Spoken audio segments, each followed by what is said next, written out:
భయపడుతున్నట్లే జరిగింది. బ్రిటన్ను కలవరపెడుతున్న కరోనా కొత్త స్ట్రెయిన్ తెలంగాణలో ప్రవేశించింది. హైదరాబాద్లో కరోనా కొత్త స్ట్రెయిన్ కేసులు 2 నమోదయ్యాయి. బెంగళూరులో 3, పూణేలో 1 కేసు నమోదైంది. భారత్లో కరోనా కొత్త స్ట్రెయిన్ కేసులు మొత్తం 6గా నమోదైనట్లు కేంద్ర ఆరోగ్య శాఖ ప్రకటించింది. జినోమ్ సీక్వెన్సింగ్ విశ్లేషణ ద్వారా కరోనా కొత్త స్ట్రెయిన్ భారత్లో ప్రవేశించినట్లు నిర్ధారించారు. యూకే నుంచి తిరిగి వచ్చిన 20 మందికి సంబంధించిన కరోనా పాజిటివ్ శాంపిళ్లను సీసీఎంబీ విశ్లేషించి నివేదిక రూపొందించింది. ఆ వివరాలను కేంద్ర ఆరోగ్య శాఖ అధికారికంగా ప్రకటించింది. కరోనా స్ట్రెయిన్ సోకిన 6గురిని ఆయా రాష్ట్రాల్లో సింగిల్ రూమ్ ఐసోలేషన్ లో ఉంచినట్లు తెలిపింది. 6గురితో టచ్ లో ఉన్నవారు క్వారంటైన్ కు వెళ్లాలని వైద్య ఆరోగ్య శాఖ సూచించింది. వారితో ప్రయాణించిన వాళ్లు కుటుంబ సభ్యుల్ని తక్షణమే గుర్తించి వైద్య పరీక్షలు చేయించే దిశగా కేంద్ర, రాష్ట్ర ప్రభుత్వాలు దృష్టి సారించాయి.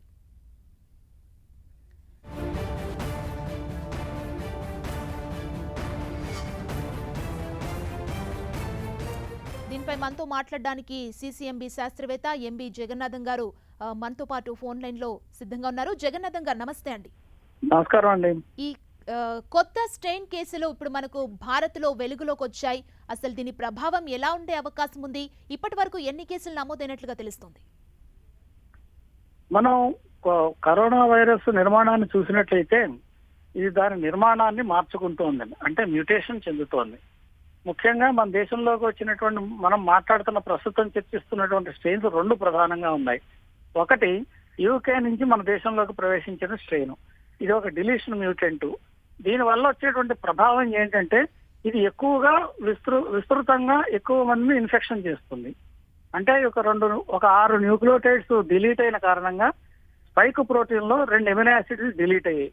దీని పర్యవసానంగా ఈ మ్యూటెంట్ ఏదైతే కరోనా మ్యూటెంట్ ఉందో ఈ మారిన నిర్మాణం ఎక్కువ మందిని ఇన్ఫెక్ట్, అంటే పాత వైరస్ కంటే 40 నుంచి 60% ఎక్కువగా ఇన్ఫెక్షన్ చేస్తోంది. ఇది ఒక ప్రమాదకరమైనటువంటి సూచిక, అంటే ఎక్కువ మందిని ఇన్ఫెక్షన్ చేస్తుంది. రెండవ మ్యూటెంట్ మన దేశంలో వచ్చినటువంటి మ్యూటెంట్ అంటే మన దేశంలో జీనోమ్ నిర్మాణాలు కూడా ఇటువంటి మార్పులు చెందుతూ ఉంటాయి. ప్రపంచవ్యాప్తంగా దీని లక్షణం కాబట్టి మన దేశంలో కరోనా వ్యాప్తి చెందుతున్నట్టు కరోనా కూడా ఇటువంటి మ్యూటేషన్స్ వస్తాయి. ఆ మ్యూటేషన్స్ లో ప్రధానంగా ప్రస్తుతం చూస్తుంది ఏంటంటే N4440K అనేటటువంటి ఒక మ్యూటేషన్ వచ్చిందండి. ఈ మ్యూటేషన్ ఏం చేస్తుందంటే యాంటీజెన్స్ అంటే యాంటీబాడీస్ శరీరంలో ఏవైతే తయారయ్యాయో ఈ యాంటీబాడీస్ నుంచి కూడా ఎస్కేప్ కాగలుగుతోంది ఈ మ్యూటెంట్. అంటే మన శరీరంలో రోగనిరోధక శక్తి వచ్చినప్పటికీ కూడా దాన్ని కూడా అధిగమించి స్ట్రెయిన్ మన శరీరంలో పెరగగలిగేటువంటి శక్తి సామర్థ్యాలను సంతరించుకుంటోంది. అయితే ఇటువంటి మ్యూటేషన్ రావడం అనేటువంటిది సహజమైనటువంటి ప్రక్రియ కాబట్టి మన దేశంలో వివిధ ప్రాంతాల్లో ఎక్కడెక్కడైతే స్ట్రెయిన్స్ సేకరించి నిరంతరంగా ఈ జీనోమ్ నిర్మాణాలను మనం తెలుసుకుంటూ ఉండాలండి. రెండవది విదేశాల నుంచి మన దేశానికి వచ్చేటువంటి ప్రయాణికులు లేదా విదేశాల నుంచి వచ్చేవాళ్ళు ఎవరైతే ఉంటారో వాళ్ళని ఎయిర్పోర్ట్ల దగ్గర లేదా ఎక్కడెక్కడ ఏ ప్రాంతాల నుంచి అయితే వాళ్ళు లోపలికి ఎంట్రీ పాయింట్స్ ఉంటాయో అన్ని ఎంట్రీ పాయింట్స్ లోనూ కూడా వీళ్ళకి తప్పనిసరిగా పరీక్షలు చేసి సరైనటువంటి చర్యలు తీసుకుని మాత్రమే వాళ్ళ లోనికి అనుమతించాలండి. ఈ 2 ముఖ్యమైనటువంటి విషయాలు. జగన్నాథం గారు, అంటే కరోనా వ్యాక్సిన్ కొత్త స్ట్రెయిన్ పై పనిచేస్తుందా? ఏం చెప్తారు మీరు? ఇది కూడా చాలా ముఖ్యమైనటువంటి ప్రశ్న అండి. ఇంతవరకు వచ్చినటువంటి మ్యూటేషన్స్ అంటే పరివర్తనాలు ఏవైతే ఉన్నాయో ప్రపంచవ్యాప్తంగా చూసినట్లయితే మొత్తం ఒక 198 మ్యూటేషన్స్ వచ్చినట్టుగా తెలుస్తున్నాయి. అదే భారతదేశంలో వచ్చినటువంటి స్ట్రెయిన్స్ లో 19 మ్యూటేషన్స్ వచ్చినట్టుగా తెలుస్తున్నాయి. అయితే 19 అన్ని మ్యూటేషన్స్ కూడా ఏదో ప్రమాదాన్ని తెచ్చేవైతే కాదు. కొన్ని మ్యూటేషన్స్ మాత్రమే కొన్ని ప్రమాదాలను తీసుకొచ్చేవి. ఈ దృష్టితో మనం వ్యాక్సిన్ తయారు చేసింది పనిచేస్తుందా పనిచేయదా అనేటువంటి నిర్మాణాన్ని ఆలోచన చేసినప్పుడు ప్రస్తుతం తయారు చేసినటువంటి వ్యాక్సిన్లు ఏవైతే ఉన్నాయో ఈ వ్యాక్సిన్లు అన్ని కూడా స్పైక్ ప్రోటీన్ ని టార్గెట్ చేసి తయారు చేసినటువంటి వ్యాక్సిన్లు అండి. స్పైక్ ప్రోటీన్ లో కొద్దిపాటి నిర్మాణంలో మార్పు వచ్చినప్పటికీ దీంట్లో ఉండేటువంటి ప్రోటీన్ లో యాంటీజెనిక్ సైట్స్ చాలా ఉంటాయి. ఈ యాంటీజెనిక్ సైట్స్ అంటే ఎపిటోప్స్ అంటారు వీటిని.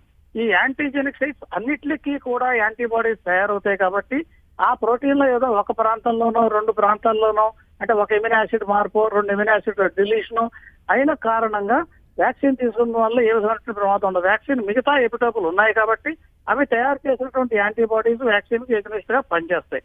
కాబట్టి కరోనా వైరస్ ఎగ్నెస్ట్ గా పనిచేయగల శక్తి సామర్థ్యం కలిగి ఉంటుంది. కాబట్టి ప్రస్తుతం ఉన్నటువంటి వ్యాక్సిన్లు తప్పనిసరిగా తీసుకోవచ్చు. దీనివల్ల ప్రమాదం ఏముండదంటే తీసుకోవాలి. అంటే ఇప్పుడు కొత్త స్ట్రెయిన్ 70% వేగంతో విస్తరిస్తుంది అంటున్నారు కదా, అంటే లాక్డౌన్ విధించకుండానే ఈ కొత్త స్ట్రెయిన్ వ్యాప్తిని భారత్లో మనం అడ్డుకోగలమంటారా? అంటే ఇప్పుడు ఎంతమంది లోపలికి ప్రవేశించారు, మనం చూసినట్టయితే తెలంగాణలో 1100 మందో 10-60 మంది ఎంతమందో ప్రవేశించినట్టు, వాళ్ళలో చాలా మందిని గుర్తించినట్టు 100-130 మంది మాత్రమే గుర్తించకుండా తప్పించుకున్నట్టు కనిపిస్తోంది. అయితే వీళ్లలో మనం వ్యాధి సోకిన వాళ్ళని చూస్తే వరంగల్లో ఎవరికో ఒకరికి కరోనా ఈ మ్యూటెంట్ ఉన్నటువంటిది వచ్చినట్టుగా మనకు రిపోర్ట్లు తెలుస్తున్నాయి. ఇలా 1-2 వచ్చినప్పుడు వాళ్ళ ఫ్యామిలీ, వాళ్ళ కాంటాక్ట్స్ ఏవైతే ఉన్నాయో వాటిలందరినీ ట్రేస్ చేసి జాగ్రత్త తీసుకుంటే ఇంకా ప్రిలిమినరీ స్టేజ్ లోనే ఉన్నాం కాబట్టి విస్తృతి ఇంకా లేదు కాబట్టి ఈ స్థాయిలో కనుక కట్టడి చేసేస్తే మనం లాక్డౌన్ స్థితిగా వెళ్లేటువంటి పరిస్థితి రాదు. ఇక్కడ కనుక మనం సరైనటువంటి కట్టడి చేయడంలో విఫలం జరిగితే ఇది విస్తృతి పెరుగుతుంది. అంటే మీరు అన్నట్టుగా చాలా మందికి వచ్చేటువంటి ప్రమాదం వస్తుంది. ఆ ప్రమాదం నుంచి రాకుండా సరైనటువంటి చర్యలు తక్షణమే కనుక తీసుకుంటే లాక్డౌన్ దాకా వెళ్లకుండా కొన్ని ముఖ్యమైనటువంటి ఆంక్షలతోటి, కొన్ని నైట్ కర్ఫ్యూనో లేదా ఏ ప్రాంతాల్లో అయితే ఈ వైరస్ వ్యాప్తి చెంది ఉందో కేవలం ఆ ప్రాంతాలను, ఆ గ్రామం కానీ ఆ ఊరు కానీ ఆ ప్రాంతాన్ని మాత్రమే ఆంక్షల మధ్యలో ఉంచి బయటికి పోకుండా లోపలికి రాకుండా జనాభాను నియంత్రిస్తే సరిపోతుందండి. కానీ విస్తృతి పెరిగిందంటే మాత్రం మీరు అన్నట్టుగా అటువంటి ప్రమాద స్థితికి చేరే అవకాశం అయితే ఉంది. అది లేకుండా సరైనటువంటి చర్యలు తీసుకోవడం ఉత్తమమైనటువంటి మార్గం ప్రస్తుతం. జగన్నాథం గారు, అంటే కరోనా కంటే ఈ కొత్త స్ట్రెయిన్ వ్యాప్తి అంటే మన ఇండియాలో ఎక్కువగా ఉండే అవకాశం ఉందంటారా? అంటే ఇతర దేశాలతో పోలిస్తే మన దేశంలో దీని ప్రభావం ఎలా ఉండే అవకాశం ఉండొచ్చు? ఇప్పుడు ఆ మ్యూటెంట్ ఏదైతే జనరేట్ అయిందో ఆ మ్యూటెంట్ యొక్క సహజ లక్షణం ఏమిటంటే అది వ్యాప్తి ఎక్కువగా చెందేటటువంటి లక్షణం కలిగింది.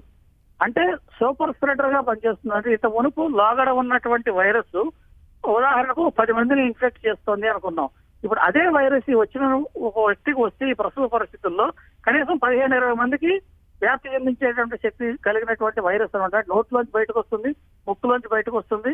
కాబట్టి మనం చెప్పినటువంటి సాధనాలను ఉపయోగిస్తుంటే దాన్ని నియంత్రించడానికి అవకాశం ఉంటుంది. ఈ విస్తృతి పెరుగుతోంది కాబట్టి ఆ విస్తృతి పెరగకుండా దాన్ని ఆపు చేయడమే ప్రస్తుతం చేయాల్సిన ముఖ్య. ఆ కారణంగా పెరుగుతుందనేటువంటి భయాందోళనలు దాంట్లో. థ్యాంక్ యూ జగన్నాథం గారు. కరోనా కొత్త స్ట్రెయిన్ పై డాక్టర్ ముఖర్జీ ఏమంటున్నారో ఇప్పుడు చూద్దాం. ఈ యూకే వేరియంట్ దీంట్లో ఒక అమినో యాసిడ్ సీక్వెన్స్ మార్పు ఉండటమే కాకుండా ఇంకొక 2 ప్రదేశాల్లో అమినో యాసిడ్ డిలీషన్స్ కూడా జరగడం జరిగింది. ఈ అమినో యాసిడ్ సీక్వెన్స్ మారటాన్ని N50Y అని పిలుస్తున్నారు. ఇప్పటికే ఆంధ్రప్రదేశ్లో N440K అనేది ఇంకొక వేరియంట్ చూస్తున్న సంగతి తెలిసిందే. అయితే ఆ వేరియంట్ ఎక్కువగా వ్యాప్తి చెందుతుంది అనే దానికి ఆధారాలు లేకపోతే ఈ బ్రిటిష్ స్ట్రెయిన్ మాత్రం ఎక్కువగా వేగంగా వ్యాప్తి చెందే అవకాశం ఉంది కాబట్టి దీని విషయంపై అన్ని రకాలుగా అప్రమత్తంగా ఉండాలని కోరుతున్నారు. ఇప్పటికే వాళ్ళకి సంబంధించిన కాంటాక్ట్స్ ని కూడా అందరినీ ట్రేస్ చేసి వాళ్ళకు కూడా పరీక్షలు నిర్వహించడం జరుగుతుంది. ఏదైనా ఒక చోట ఎక్కువగా కరోనా వైరస్ క్లస్టర్స్ రిపోర్ట్ అయినట్లయితే అది గవర్నమెంట్ కి చెప్పాల్సిన అవసరం ఉంటుంది. సెంట్రల్ గవర్నమెంట్ ఇప్పటికే COVID-19 నిబంధనలని January 31 వరకు ప్రొలాంగ్ చేయడం జరిగింది. సో ఈ కొత్త స్ట్రెయిన్ వచ్చినట్లయితే మళ్ళీ మన హాస్పిటల్ చైన్స్ మీద కానివ్వండి, మన హెల్త్ కేర్ సిస్టమ్ మీద కానివ్వండి ప్రభావం పడే అవకాశం ఉంది. కాబట్టి ఈ జాగ్రత్తలు అందరూ ఎక్కువ పాటించాలి. ఇప్పటికి 54% ఎక్కువగా ఈ వైరస్ స్ప్రెడ్ అవుతుంది అని అంటే మనం 54% ఎక్కువ జాగ్రత్తలు తీసుకోవాలనేది అందరూ గుర్తుపెట్టుకోవాలి. యూకేలో ఇప్పుడు వేగంగా వ్యాప్తి చెందుతున్న B117 అనే వేరియంట్ ఇప్పుడు ఇండియాలో కూడా ప్రవేశించింది. ఈ విషయాన్ని ministry of health and family welfare వాళ్ళు అధికారికంగా ధృవీకరించారు. ఇప్పటికే భారతదేశంలో 6గురికి ఈ వ్యాధి సోకినట్టుగా తెలుస్తోంది. ఈ కరోనా వైరస్ వేరియంట్ మిగతా కరోనా వైరస్ వేరియంట్స్ కన్నా ఎక్కువ వేగంగా వ్యాప్తి చెందే అవకాశం ఉంటుందని తెలుస్తోంది. సుమారుగా 54% ఎక్కువగా వేగంగా ఇది ట్రాన్స్మిట్ అయ్యే అవకాశం ఉంది. కాబట్టే ఇప్పుడు అన్ని జాగ్రత్తలు తీసుకుంటున్నారు. ఇప్పటికే యూకే నుంచి వచ్చిన ఫ్లైట్స్ అన్నింటినీ గవర్నమెంట్ ఆపేయడం సంగతి తెలిసిందే. ఇది మాత్రమే కాకుండా లాస్ట్ ఒక నెలలో అంటే నవంబర్ 25 నుంచి డిసెంబర్ 23 వరకు వచ్చిన యూకే నుంచి వచ్చిన ప్రయాణికులందరినీ పరీక్షలు చేయడం జరిగింది. వాళ్ళలో 33,000 మందికి పరీక్షలు చేయగా సుమారుగా 114 మందికి పాజిటివ్ రావడం జరిగింది. ఆ 114 మందిని వాళ్ళల్లో జీనోమిక్ సీక్వెన్సింగ్ చేస్తుంటే ఇప్పుడు 6గురికి బయటపడింది. ఈ 6గురిలో 3 నిమ్హాన్స్ బెంగళూరులోను, 2 సిడిఎఫ్డి హైదరాబాద్లోను, ఇంకొకళ్ళు ఎన్ఐవి పూణేలోను బయటపడ్డాయి. మొత్తం ఇన్సాకాగ్ ల్యాబొరేటరీస్ అనే వాటిల్లో ఈ జెనెటిక్ పరిశోధనలు జరుగుతున్నాయి. ఇన్సాకాగ్ అంటే Indian SARS-CoV-2 consortium for genetic sequencing అని. కరోనా కొత్త స్ట్రెయిన్ కేసులు ఇండియాలో వెలుగు చూశాయి. హైదరాబాద్, బెంగళూరు, పూణేల్లో కేసులు నమోదైనట్లుగా వైద్య ఆరోగ్య శాఖ అధికారులు అధికారికంగా ప్రకటించారు. ఇదే అంశానికి సంబంధించి మరింత సమాచారాన్ని మా ప్రతినిధి గోపి అందిస్తారు. గోపి, ఎస్, కరోనా కొత్త స్ట్రెయిన్ వేరియంట్స్ పైన భారత ప్రభుత్వం దృష్టి సారించింది. ఇప్పటి వరకు భారత్లో యూకే నుంచి వచ్చిన వారిలో 6గురికి కరోనా కొత్త స్ట్రెయిన్ సోకినట్లుగా కేంద్ర వైద్య ఆరోగ్య శాఖ ప్రకటించడం జరిగింది. బెంగళూరులో 3, హైదరాబాద్లో 2, అలాగే పూణేలో 1కి ఈ కరోనా కొత్త స్ట్రెయిన్ గుర్తించినట్లుగా వారిని ప్రత్యేక గదుల్లో ఒక్కొక్కరిని ఒక్కో గదిలో ఉంచి వైద్యుల పర్యవేక్షణలో ఉంచినట్లుగా కూడా ముఖ్యంగా వైద్య ఆరోగ్య శాఖ ప్రకటించింది. అలాగే వారి కుటుంబీకులు, అలాగే వారితో క్లోజ్ కాంటాక్ట్స్ ఎవరైతే ఉన్నారో వారిని సైతం గుర్తించే పనిలో ఉన్నామని చెప్పడం జరిగింది. నవంబర్ 25 నుంచి డిసెంబర్ 23 వరకు 33,000 మంది ప్రయాణికులు యూకే నుంచి భారత్కి రావడం జరిగింది.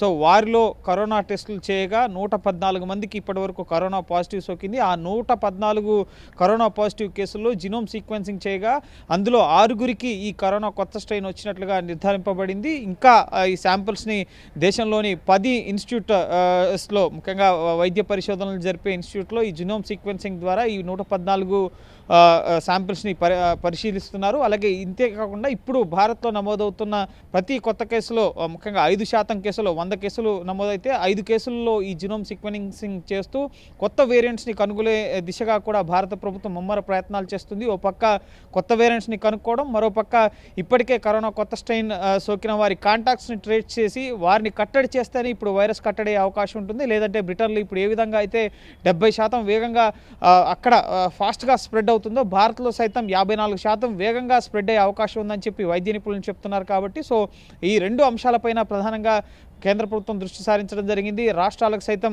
అప్రమత్తం చేయడం జరిగింది. ఇప్పటికే రాష్ట్రాలు కూడా ఈ కాంటాక్ట్ ట్రేసింగ్స్ వివిధ రాష్ట్రాలకి 1000 నుంచి 2000 మంది వరకు కూడా ప్రయాణికులు ఇటీవల కాలంలో యూకే నుంచి రావడం జరిగింది. కాబట్టి సో అక్కడ కూడా అనేక విధాలుగా కాంటాక్ట్ ట్రేసింగ్స్ జరుపుతున్న పరిస్థితి ఉంది. ముఖ్యంగా దేశంలో 10 ఇన్స్టిట్యూషన్స్లో, ముఖ్యంగా కోల్కతా, భువనేశ్వర్, పూణే, అలాగే హైదరాబాద్, బెంగళూరు, ఢిల్లీ ఈ ప్రాంతాల్లో ఈ జీనోమ్ సీక్వెన్సింగ్ టెస్టులు అనేవి ఇప్పుడు చేస్తున్నారు. ఇప్పటికే యూకే నుంచి వచ్చిన వారు కానీ, వారి కాంటాక్ట్ ట్రేసింగ్స్ ద్వారా కానీ, కొత్త కేసులు కానీ ఇవి చేయడం వల్ల కరోనా కొత్త స్ట్రెయిన్ గుర్తించడంతో పాటుగా ఎన్ని రకాలుగా ఇది రూపాంతరం చెందుతుంది, ప్రపంచవ్యాప్తంగా 190 రకాల వేరియంట్స్లో ఈ కరోనా జన్యు రూపాంతరం చెందింది. భారత్లో 19 రకాలుగా మార్పు చెందిందని చెప్పి వైద్య పరిశోధకులు చెప్తున్నారు. సో వీటిని గుర్తిస్తే ఇవి ఇంకా ఎంత ప్రమాదకరంగా మారబోతున్నాయి, వీటిని వ్యాక్సిన్ ఎదుర్కోగలదా లేదా, అలాగే ప్రజలను ఏ విధంగా అప్రమత్తం చేయాలి, వీటన్నింటిపైన కూడా దృష్టి సారించే అవకాశం ఉంటుంది. కాబట్టి జీనోమ్ సీక్వెన్సింగ్ పరిశోధనలు కొనసాగుతున్నాయి. అలాగే న్యూ కరోనా స్ట్రెయిన్ కట్టడికి సంబంధించిన టెస్టింగ్, ముఖ్యంగా ట్రేసింగ్, టెస్టింగ్ అనేది కూడా